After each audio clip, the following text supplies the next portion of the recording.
Good evening. Oh my gosh, I am so thrilled to be here with you. My name is Olivia Vo, Savvy Social Pro, and I have recently joined Jacksonville REA as one of their volunteers as a social media coordinator, specializing in live streams. And so we are piloting a brand new series called Keeping It Real.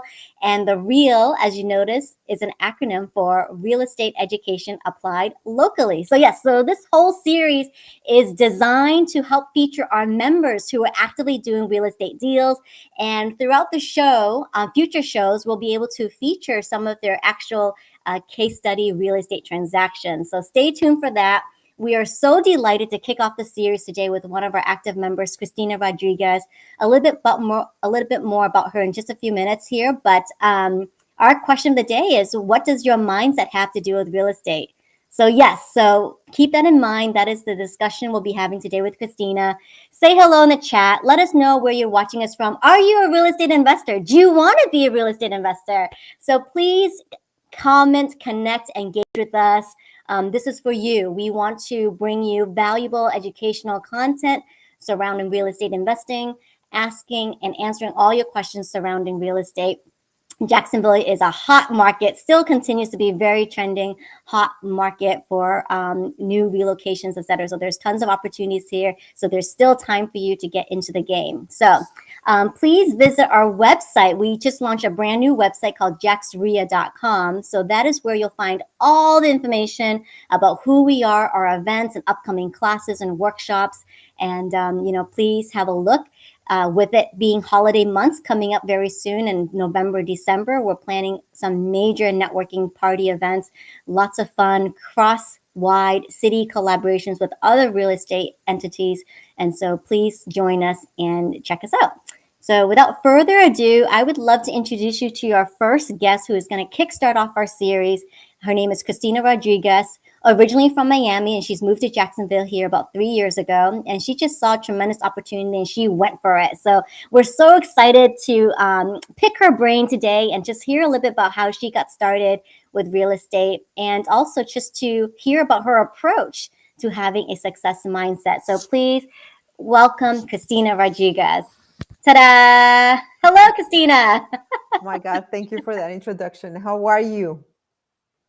I am Fantastic. super excited to be here and to be able to have this conversation with you. And it's a great day. It's a great time to be in real estate, especially here in Jacksonville. So I am so excited to share any knowledge.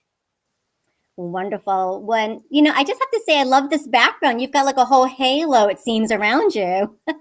It's my window of opportunities. Oh, I like that. I liked how you phrased that, your window of opportunities. Yeah. Lots of opportunities in this area. Yes, definitely. So, Christina, you and I have chatted offline for a while, and you've come from a finance background, and talk a little bit about that career and where you saw that career going, and how did you turn to real estate investing? So I graduated from FIU in Miami. I have a degree in economics and I have a master's in finance. So I started in the corporate world down in Miami. I went to banking and then I went into a private company. And after being a couple of years there, I saw that there was a glass ceiling for what I really wanted to do in terms of money and my development.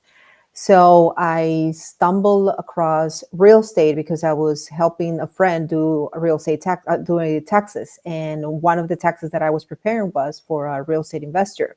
And when I saw the numbers and the amount of growth that this person had over the years, I was like completely surprised. And I'm like, well, maybe this is where I want to go. So that's what piqued my interest in real estate. Fantastic. And can you tell us a little bit about how you got involved with auctions? So 2000, I got my license as a mortgage broker. And after I got my license, I had my office. We were doing mortgages. It was 2007, 2008. It was great. And then 2008 happened. And when that happened, obviously we had to close the office. Nobody was doing mortgages. and looking for, I wanted to stay in real estate, but I wanted to do it not the traditional way as a realtor. And I stumbled across the auction in Miami, the foreclosure auction in Miami. And that was one of the best times of my life. I had so much fun. I made a lot of money, made a lot of friends, and it was very interesting because it was live at that time. The internet was, was starting, and there was now no auctions online, so you actually had to go to the courthouse to be able to buy the houses on the auction. And that was very interesting because at the beginning I had no money, and but I had to be there because I had to play the part. I wanted to learn.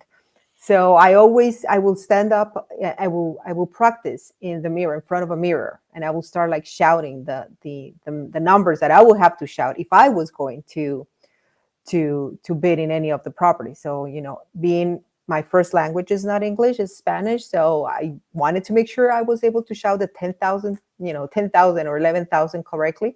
So I practiced and did that, and that taught me something about mindset. Because if I wanted to do this, I really had to believe in myself. I really had to go to the courthouse. Even though I did not have the money to buy these properties, I still went and I practiced how to bid the properties. I went and I looked at the properties every week. They will publish the list of the properties, and I will still go and look at the properties.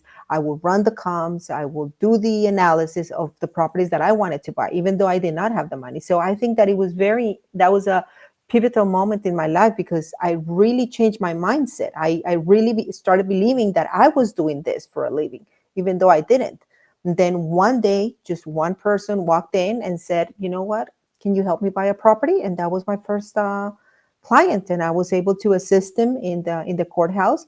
And from there on, it's just started happening every week, and it was a very successful time of my life. I love that. That's a writer downer. So if you're watching this and participating, please write this down. Play the part. So you say you want to be a real estate investor. Do you really mean it? Do you? Yeah, And you need to really feel it. And I love what you said, Christina, about how you practice in front of a mirror, like holding up I guess, the bidding paddle and shouting the yeah, numbers. yeah. That was it was funny because I wanted to say, for example, $101,000. That my tongue will get all twisted, and I'll be like 100, blah, blah. So it would be 101,000, 100,000. So you had to really know what you were shouting. But it was a teaching moment in the whole process of becoming a real estate investor. Talk a little bit about how, you didn't have the money. You didn't have the money. So, how do we overcome that? I think that's one of the first hesitations people have. Is like they don't have their own capital, their own funding. So at the beginning, when you're starting this journey, you think that the most difficult part is the money. And the funny thing is that there's always people that want to invest in real estate. There's always people that they don't have an investment or a clear idea or where to put the money. They don't want to put their money in the stock market. You see sometimes like right now, it's a great moment. People are very scared of the stock market. And in real estate, you always have the real estate. It goes up and down, but still you can always rent the property and you can always cash flow it. So if you think that finding the cash or the funds to make the deal is the most difficult part, in reality it's not. If you start asking, if you start telling people what you're doing, you'll find someone that will tell you, "Hey, I have $50,000, I have $30,000, I have $100,000 that I have on my 401k that it's been sitting there that I'm not getting any returns and I'm ready to do something." There's a lot of people that have IRAs and other type of investments that they want to either diversify or get a higher return. And I think that asking around it's a way of getting it. Also, when you go to meetings like JaxREIA, it's a great place to find investors. You'll find there are people that want to invest in real estate and they're looking for a partnership, a joint venture. They want to lend you the money. There is a lot of private lenders that will lend you the money. And those are individuals that are private funds. It's not an institution. It's not a bank. It's not a company. It's people like you and I that want to lend the money to an individual and they will get a return based on that. So the money is not the issue. Don't stop because you don't have the money. The money will come. Find the deals, talk to people. And if you have a deal and you don't have the money, you go to one of the meetings in JaxREIA and you take the mic and you say, hey, I have a deal. I need $100,000. I have the house under contract and I need the funds to repair. People will come to you and will help you and will talk to you to get the deal done. Yes, I think that's such a huge component about the opportunity to build relationships within our membership community. So yeah, that's a great point about JaxREIA. Talk a little bit about some of the obstacles you had to overcome, right? With being a woman, with being a Latina woman, et cetera, too, and doing real estate. How did your mindset help with that, or what did you have to shift in your mindset? Yes, I that was something that I did not want it to accept or look at it, but it is part of being in business and being a woman. Because even though you find a lot of people or men or that they don't care that you're a woman, but there is other people that they don't want to do deals with you because you're a woman, especially in real estate, which is involves construction and other things. They don't think that because you're a woman, you are able or capable of running a construction site. And I did have a couple of times people that, were taken and they were like, okay, so where's your husband? And I will be like, I don't know. He's at his office. What do you need him for? I'm the boss lady here. I'm the one that runs the site. So either you talk to me or you're gone. And I think it's more on them than on me, because I believe that I am capable of doing a lot of things. And my gender has only allows me to do things better. Being a woman, you need to multitask. You have to run your life, your business, your house, your children, everything at the same time. And all components of my life, they have to be successful for me to be able to be successful. So I think we're awesome at, we have traits that are really, for women, are very good at, like multitasking. We can do a lot of things, and we really are fighters. We always have to be the best that we can. Such an excellent point right there.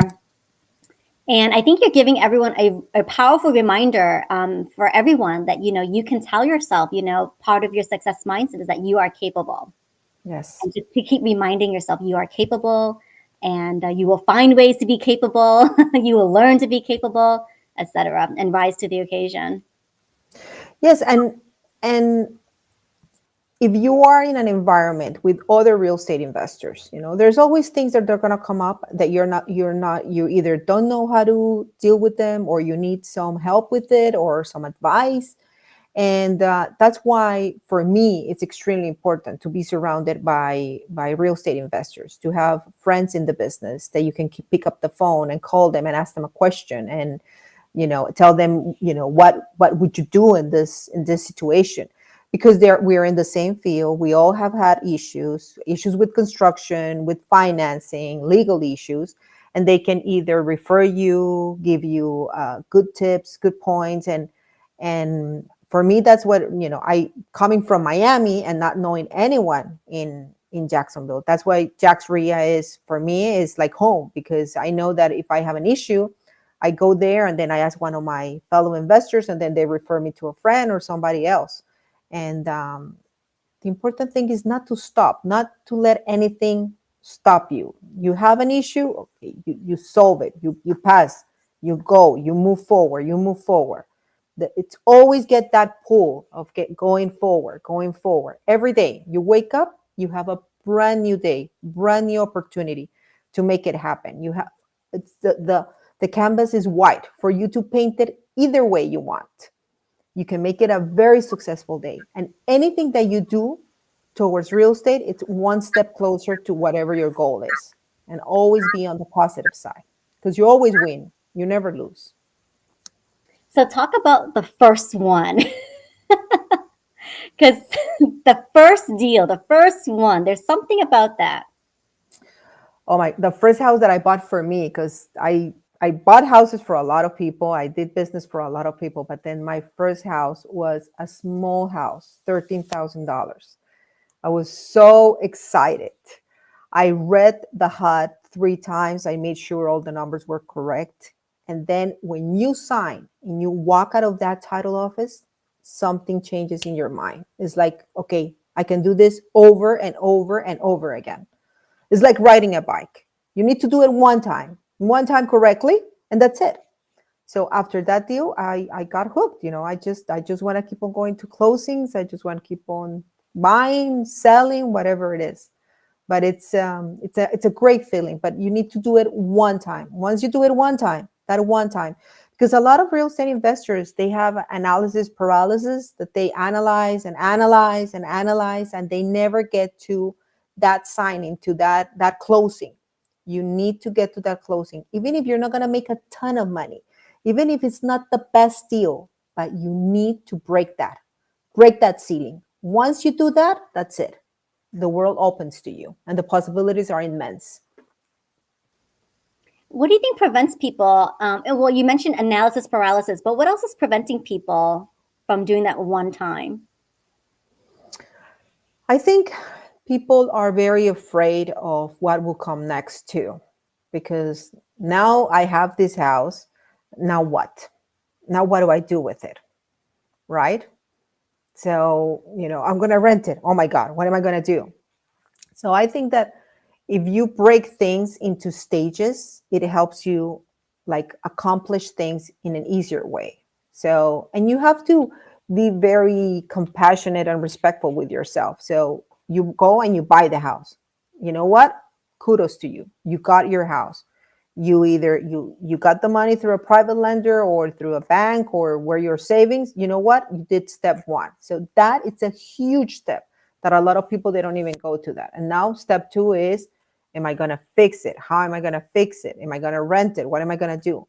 Just understand that in real estate, when you're doing a deal, you need to know what your exit strategy is. You don't get into a deal without knowing how you're going to exit. If you're going to keep it, you're going to keep the house. If you're going to sell it, if it's going to be a flip, if it's going to be just going to buy it and sell it immediately, are you just going to wholesale it? Just get the contract and sell it. So it helps you in real estate to know what your exit is going to be. If you're going to flip it and it's going to be, a regular flip, what type of rehab you're going to do. But if you buy the house and you start rehabbing it and you don't know if you're going to rent it or flip it, then it's going to be very complicated because you need to understand what your strategy is. So that I think that knowing where to go, where you're going is the most important thing. Oh, I love that. I love what you've said so far. Just to recap, just to be compassionate, reward yourself, like recognize that you did this thing and you did the one thing first, and then to break it into stages, but always have that, begin with the end in mind, right? Be clear on your exit strategy to help guide you through those stages. Yes. And don't be afraid to ask people, For example, I am always open if I see someone that needs help and they're asking me, hey, I have this deal, I don't know what to do. I don't mind running the numbers or going to the site and looking what they're doing and walking through the whole deal, because sometimes you, you learn every day. You see things, and sometimes another set of eyes sees a completely different opportunity, and maybe they can help you get more money for the property. You're missing something, either or. Maybe you did not have into consideration that you need a new plumbing because it was your first deal. So maybe you want to sell the deal without doing the rehab and make some money out of it, instead of going full blown rehab and spending a ton of money and a ton of time not knowing exactly what you're doing. And it all depends on the level of how comfortable you are with what you're doing. If you have been in construction, then it's going to be easier for you to go and walk into a flip. But if you have never done construction, it's going to be more challenging. So you have to understand, what can you do and what you need to learn. But nowadays, it's completely different. When I started, there was no YouTube or anything. It was just trial and error. You knock a wall and then, oh my God, the plumbing, it's all shut. So we have to do it again. Now you go to YouTube and you search how to build a clean out.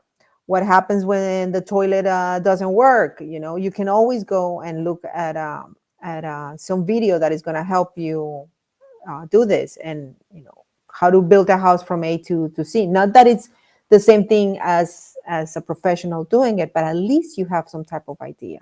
that when you call your general contractors or the people of trades that you're going to work with, at least you understand a little bit. Such wonderful advice, Christina. Thank you. Let's switch gears a little bit because I know you found tremendous success with the short-term rentals, and so talk a little bit about how you saw that opportunity here in Jacksonville and what made you decide to go into Airbnbs. So when I was coming here 3 years ago, so I bought some real estate, and I would have to travel here to go to the job sites and make sure that the construction was going correctly. I had a really hard time finding good hotels or good places to stay at. And at that time, Airbnb was not as common as it is today. And this was 2 years before the pandemic. So it was difficult to find places to stay. And I started staying at the Airbnbs, and I really enjoy it. I enjoy the availability of it. It was cute little houses. It was not like a hotel. And one day I started running numbers. So that's another thing that I think it's very important to have in mind. It's curiosity. Be curious about everything that you find interesting. Like I found it so interesting that I was staying at these houses, and I started looking at the price of the houses, started looking how much I was paying, looking at the calendars, figuring out how much money they were making. And I was like, what am I doing not doing this? And that's when I started saying, okay, so next house that I buy, I'm going to be doing a short-term rental. I'm going to be doing an Airbnb. I'm going to be either staying on it or having guests staying on it. And that's how I end up in short-term rentals, which was completely different to whatever I have done in my life. Well, congratulations, because you're up to what, 20 properties now? Yeah. We just sold a couple of them, but we're always looking for new properties. Yes, yes. Excellent. And this is a great segue because of this opportunity and your willingness to want to mentor others, you have created, along with some other JaxREIA members, the short-term rental networking event. Talk a little bit Yes. about what goes on there. Yes. So Jacksonville has had an incredible growth on short-term rental units. We have now a lot of operators we have Jacksonville Beach, so we have the beaches, we have the historic districts, we have Springfield, we have Riverside, R.E.A.L, that are beautiful, beautiful homes that people want to stay in. And we're very close to St. Augustine, so there is a lot of tourism there too. So obviously, because of this organic growth too that Jacksonville has had, with companies moving to the area, to the urban core, we have a growth. We had a growth in short-term rental owners. So we thought it was a good time to have a chapter for short-term rentals, so we can meet and talk about ideas, what's going on, and always the opportunity to learn. So again, it is so important to be surrounded by your peers, because you run into issues, and who you're going to ask? You're going to ask your short-term rental friends for any situations that you don't know how to handle, or you're not sure how to handle. So we meet every second Wednesday of the month. So this month, October, it's going to be October the 12th. And we're going to have Andrew from Joseph Allen Properties. They have over 120 short-term rentals. He's a big operator in this area, and he's just going to give us tons of tips in how to increase our business, what to do, what he did, what systems he uses, which is an incredible amount of knowledge to be able to learn. That's fantastic, and that's awesome. That's an awesome way, like you said earlier, just to be surrounded by people that are doing it and to get Yeah. advice.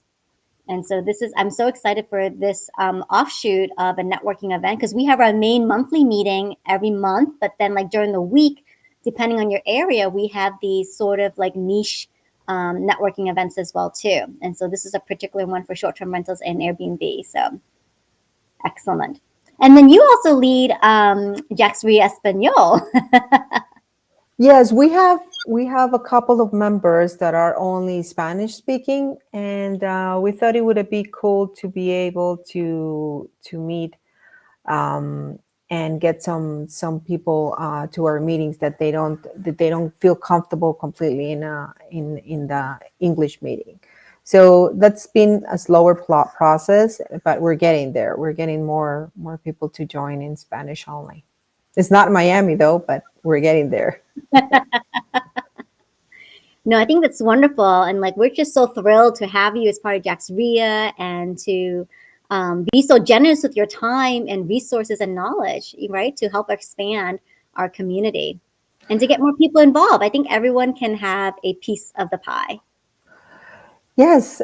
So sometimes people are curious. So why do you want to share your knowledge? Why do you want to help others? And what you have to understand is that there's always business for everyone, Mm. and not everyone is doing the same thing. And always, the more you help, the more you share, the more you give to others. It always works in a magic way that it comes back to you. And there is always someone that you can help, and put yourself in that situation. When I was starting in real estate, again, there was not a lot of resources, and it was difficult because you had nobody. But if you can go and meet with other people that are in the same business and can help you grow your business, I think it's an amazing opportunity. And there's always that's the beauty about real estate too. It's a breathing business. It's always growing and changing. So now we're talking about short-term rentals. 10 years ago, 15 years ago, when I started, there was no short-term rentals. It was starting short sales, and for a while we did a ton of short sales. Now you barely hear about short sales. After 2008, I worked in the foreclosure on the foreclosure list and business for 3-4 years, buying foreclosures. Now it's not as big, but now we're heading into difficult times. The market is shifting again. We're not in a hot market anymore. And those real estate investors that do this full time, we know that we are going to be facing some challenges in the financing with interest rates being higher. But at the same time, we're going to have some opportunities because people want to move. They can't pay their mortgages, and investors are the ones that come in and pick up that. So it's a breathing, living business that you have always be able and willing to learn. In 10 years, I don't know what we're going to be talking about. I don't know, houses in trees. I don't know what we're going to be doing.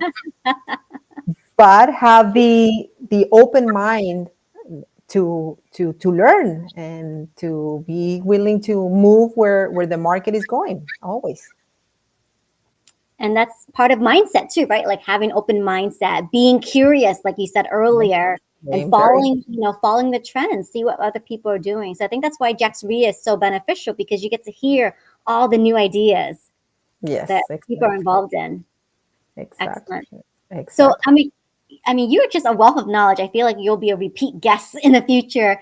But we are wrapping up, and I'd love you just to close on, what's next for you, and what's next. What do you see next for Airbnb as far as like experiences and hospitality? What are you currently working on?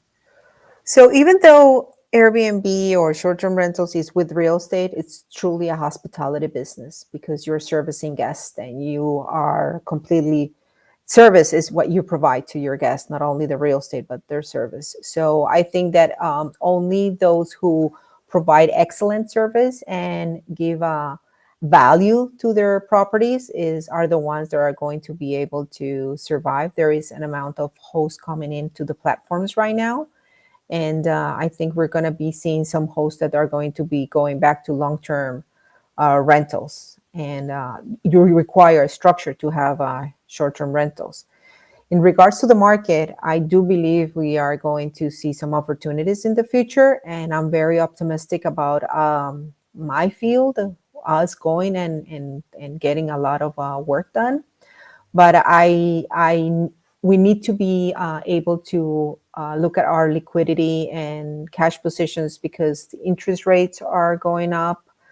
You're going to be seeing some of the prices going down. So there's going to be some opportunities, but at the same time, we have to be very analytical about the deals.